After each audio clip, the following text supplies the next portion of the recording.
Europe 1. Jean-Marc Morandini pour le grand direct de l'actu. Oui, l'invité de 10h45 aujourd'hui est Albéric Dumont, coordinateur de la Manif pour tous. Albéric Dumont, bonjour. Bonjour Jean-Marc. Merci d'être avec nous. Je rappelle que ce collectif d'associations est à l'origine des plus importantes manifestations d'opposition au projet de loi ouvrant le mariage aux couples et aux personnes de même sexe. Et on a du mal à comprendre aujourd'hui pourquoi vous revenez, pourquoi vous organisez cette manifestation début octobre. Le mariage pour tous est passé, vous avez perdu, voilà, c'est fini.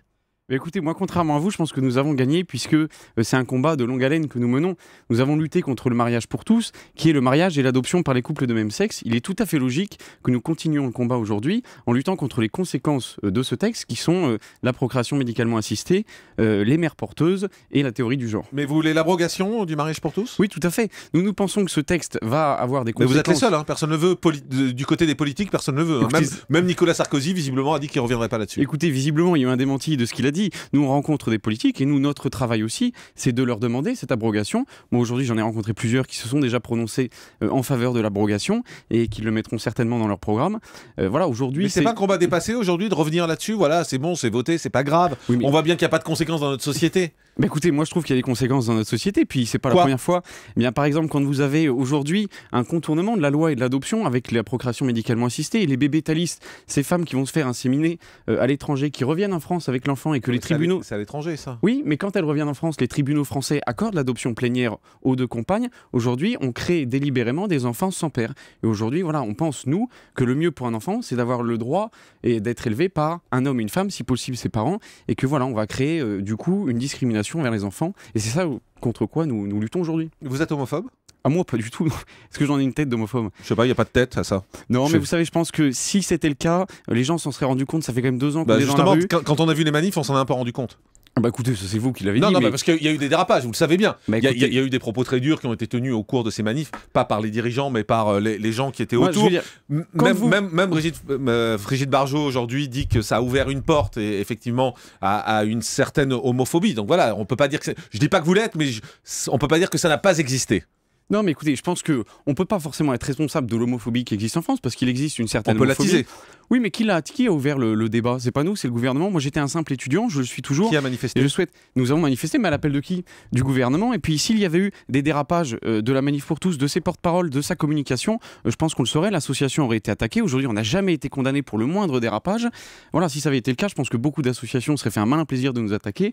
On aurait certainement perdu devant les tribunaux. C'est pas le cas aujourd'hui. Et vous pouvez regarder dans toutes nos communications depuis 2 ans. Nous, on n'est pas là pour blesser les gens, vous savez. Il faut arrêter les stéréotypes. On est simplement là pour défendre une conception de la société. Mais vous vous rendez compte que depuis ces manifestations, les actes homophobes ont augmenté, qu'il y a eu de plus en plus de mots violents qui ont été faits vis-à-vis de jeunes. Il y a eu des violences contre des jeunes homos également. Voilà, tout ça existe. Alors, je pense que c'est normal qu'il y ait une opposition, et vous vous êtes opposé à ce texte, et voilà, vous avez manifesté, c'est bien. Mais voilà, aujourd'hui, il n'est pas temps de dire stop, quoi.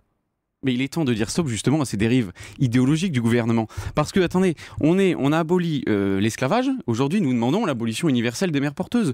Aujourd'hui, on nous promet, c'est ce que tout le monde nous dit, Christiane Taubira, le Premier ministre, Manuel Valls, à l'époque il était ministre de l'Intérieur, nous disent qu'il n'y aura jamais de mères porteuses. Bien évidemment, les mères porteuses ne sont pas légalisées en France. Néanmoins, la circulaire Taubira de janvier 2013 permet, une fois que la gestation pour autrui est réalisée à l'étranger, de la régulariser en France. Donc aujourd'hui, c'est une démagogie de dire qu'il n'y a pas de gestation pour autrui en France. Certes, elle n'est pas dans la loi française. Ah oui, mais c'est pas autorisé, on peut rien faire de plus que ne pas l'autoriser. Bien sûr, on peut abolir la circulaire Taubira qui permet le contournement de la loi et la régularisation de ces mères porteuses faites à l'étranger. Aujourd'hui, dans quelle société on est, Jean-Marc, pour permettre aux femmes de louer leur utérus et après d'aller laisser leur enfant, l'abandon, vous imaginez le traumatisme ? Et un enfant qui a 2 mamans, ça vous gêne ? Moi, ça me gêne pas, mais cet enfant, est-ce que ça gêne qui alors ? Ça gêne quand même beaucoup de monde parce que. C'est vous qui vous êtes coordinateur de la manif, donc si ça vous gêne pas, il y a un problème. Le premier gêné, si, parce que moi, donc ça vous gêne. J'ai rien contre les 2 mères qui ont un enfant, etc. Et je pense qu'elles peuvent lui donner autant d'amour qu'un couple hétérosexuel, etc. Et moi, je ne suis pas là pour lutter contre les couples homosexuels, les couples de femmes, etc. Néanmoins, cet enfant, aujourd'hui, c'est un mensonge. Et aujourd'hui, un mensonge d'État, puisque c'est inscrit sur l'état civil, de dire qu'il a 2 mères. Cet enfant, forcément, à un moment, il est conçu de 2 gamètes. Mâle et femelle. Donc cet enfant, il a nécessairement... Vous luttez contre l'état civil et non pas contre le fait qu'il y ait 2 mamans. Mais on ne lutte pas contre les couples homosexuels, contre le fait qu'il y ait deux mamans aussi, puisque nous estimons qu'on ne peut pas dire que l'enfant a deux mamans. Là, il peut avoir une mère biologique et la compagne de cette mère, il n'a pas de maman, il a forcément un père biologique quelque part. Et comme dans tous les cas d'adoption, un jour... Juste on tourne un peu en rond là, pour être clair. Un enfant qui a deux mamans, qui est élevé par deux femmes, ça vous gêne? Oui, moi aujourd'hui ça me gêne. Ça vous gêne? Parce qu'on lui dit qu'il n'a pas de père alors que c'est faux. Enfin, on lui dit pas qu'il n'a pas de père, on lui explique quelle est la vie, on sait pas ce qui se dit. C'est vous qui m'avez dit il a deux mamans. Non, mais il a deux mamans parce que c'est l'expression. Mais non, pourquoi sous-entendu il a pas de papa? Il a trois parents cet enfant? Non, cet enfant est élevé par deux femmes. Voilà, c'est gênant. Ah bah là, ça me gêne moins déjà. Mais dire qu'il a deux mères, là, ça me gêne profondément. 39-21, Aurélie, bonjour. Oui, bonjour. Bienvenue sur Europe 1, on vous écoute avec notre invité qui est Albéric Dumont, coordinateur de la Manif pour tous. Alors moi j'ai une question en fait qui est assez simple, c'est que avant que la loi passe, je comprends qu'ils aient voulu faire entendre leur avis et manifester, etc. Pourquoi pas. Mais aujourd'hui que la loi est passée, en fait, à quoi sert la Manif pour tous? Est-ce qu'il y a des limites? Enfin, quand est-ce qu'ils vont s'arrêter? Parce que finalement maintenant la loi est passée, c'est fini quoi. Réponse. Réponse toute simple, c'est que le 2 février, nous avons organisé une nouvelle manifestation alors que la loi a été votée depuis plusieurs mois déjà et il y a des centaines de milliers de familles qui ont répondu présent à notre appel. Donc peut-être que pour certains, le combat est terminé parce qu'une loi est votée. Des lois, on en abolit tous les jours et aujourd'hui, c'est contre les conséquences de cette loi que nous luttons et je pense que n'importe quelle femme aujourd'hui, et notamment les féministes, et j'espère que c'est votre cas Aurélie, vous devez lutter contre les mères porteuses parce que dans quelle société peut-on dire à une femme, tu vas mener une grossesse et puis après tu vas laisser ton enfant contre généralement une somme d'argent pour qu'il soit élevé par un autre couple. Voilà. Après, Aurélie, une réponse à ça? Non, mais après voilà, il faut aussi accepter les évolutions de la société et je pense qu'il n'y aura pas limite à la Manif pour tous dans le sens où ils vont être opposés à toutes les évolutions à chaque fois et qu'ils trouveront toujours des choses contre lesquelles lutter et ils accepteront jamais, de toute façon ça va être un dialogue de sourds puisqu'ils accepteront jamais rien, jamais aucune évolution de ce côté-là. Mais écoutez Aurélie, si vous voulez venir faire la stratégie chez nous, on vous est ouvert, mais c'est pas le cas là du tout. C'est pas convaincu qu'elle en veut. Non, écoutez, elle fait ce qu'elle veut, elle est libre. Mais néanmoins, voilà, c'est ces dérives. Et quand vous avez des usines à bébés en Inde qui sont démantelées toutes les semaines... Mais tout le monde est contre ça de toute façon. Ça. Il n'y a pas de souci. Ce qu'on parle, c'est ces enfants en France aujourd'hui qui sont élevés par deux femmes. Parce que vous croyez que ces enfants qui sont dans des usines à bébés en Inde, ils vont où après? Vous croyez qu'ils restent en Inde? Philippe, bonjour.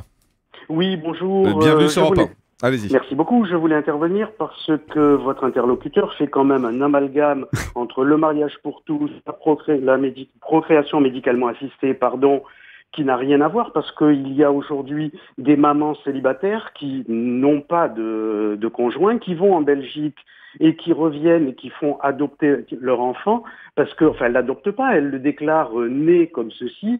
Et parallèlement, s'il faut vraiment une biparentalité hétérosexuelle, d'après ce monsieur, est-ce qu'il suggérerait, en poussant l'exemple au maximum, qu'un papa ou une maman veuve soit déchargé de la garde de son enfant parce qu'elle ne pourrait plus avoir l'exemple paternel à donner à son fils ou à sa fille? Réponse d'Albéric Dumont. C'est une aberration totale.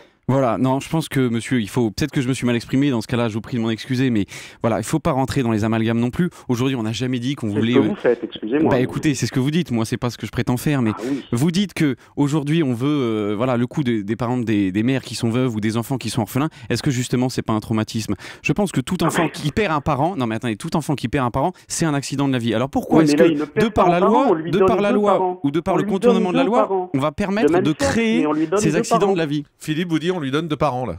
Eh ben non, comme je vous l'ai expliqué tout à l'heure, ce sera pas ses parents. On va pas lui donner deux parents puisque nécessairement cet enfant-là, il est créé. Le parent n'est que biologique, donc les couples hétérosexuels qui adoptent ne sont pas de vrais parents alors. Si, mais on ne leur dit pas, on ne leur dit pas dans ce cas-là qu'ils ont deux pères ou deux mères. Deux papas ne peuvent pas être des parents puisque la biologie ne leur a pas permis d'être parents. Moi, Philippe, je vous confirme que deux hommes ne peuvent pas être les deux papas d'un seul enfant. C'est pas possible. Et donc, un papa et une maman adoptants ne sont pas des parents parce que biologiquement, pour vous, ils ne sont pas les vrais parents. Si, donc, je suis désolé, c'est vous qui créez un amalgame et c'est vous qui créez. La PMA n'est pas du tout dans la loi actuelle, elle n'est pas du tout prévue. Et donc, vous créez un amalgame, vous faites l'amalgame avec les usines à bébés en Inde. On en est loin. On a déjà un problème en France de naissance, même si on est à peu près dans la moyenne supérieure de l'Europe. Et donc, ne parlons pas d'usine à bébés, on en est loin. On a déjà des tas de bébés qui sont en attente d'adoption en France et on a une loi qui est suffisamment compliquée. Si on a la possibilité de leur donner des parents qu'ils soient hétéros ou homos, voire même parfois célibataires, eh bien tant mieux, parce que ces enfants seront mieux que dans un foyer d'accueil de la DAS, même s'ils y sont très bien traités. Et effectivement, Philippe, juste une réponse rapide. Non, mais une réponse rapide, ce que vous dites ne tient pas, parce que vous avez quand même 25 000 couples, Philippe, qui aujourd'hui sont en attente d'adoption. Donc les enfants qui attendent désespérément les parents à la DAS, ça aussi c'est un mythe. Et vous ne croyez pas que l'amour est plus important que la biologie ? Ah, moi j'aime l'amour, j'aime la biologie aussi, je pense que les deux doivent être respectés.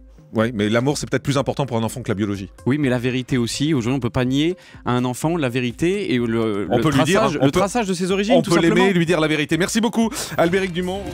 Le grand direct des médias, Jean-Marc Morandini.